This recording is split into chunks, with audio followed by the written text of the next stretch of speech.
Yeah, so if you recollect in our last session, we talked about for any company to find liquidity on its path to IPO, we look at it in two or three ways. One is what number of DRHPs or what DRHPs were filed. Two is like as the company filed a DRHP 2 years before the DRHP filing, was there any liquidity event generated for the investors or founders? And three is at IPO, was there any offer for sale or OFS? So with that framework, if you look at what happened in last 1 month, a company called Corona Remedy Limited filed their DRHP. Here, Sapia Investments, Anchor Partners, and Sage Investment are the investors on the cap table. The issue size of this IPO is about 800.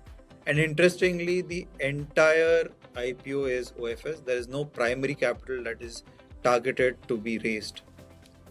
Of this up to 800 crores of OFS, about 280 crores is what the promoter group is selling. Sapia is selling about 490 crores. Anchor Partners is selling about 18 crores. And Sage is selling about 10 crores. So interestingly, this company doesn't need any primary capital to be invested into company. The entire proceeds of the IPO are going to existing shareholders. Now, if you go to the next leg, in terms of the liquidity generated for investors and founders on the path to IPO, apart from Corona Remedies, Ather also, which went IPO recently, there was no liquidity event that happened on the path to IPO up to 2 years before the IPO or DRHP filing date. If you look at Ather's IPO, interestingly, it was about a 3,000 crore IPO issue size.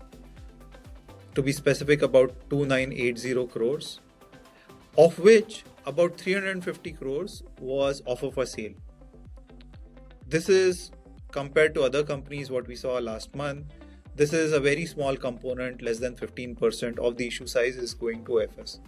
The selling shareholders here were GIC's entity called Caldium Investments, which sold about 193 crores or 2% of the pre-IPO holding. NIF, which is National Investment and Infrastructure Fund, which sold about 85 crores. And IIT Madras Incubator, which sold about 1 crores.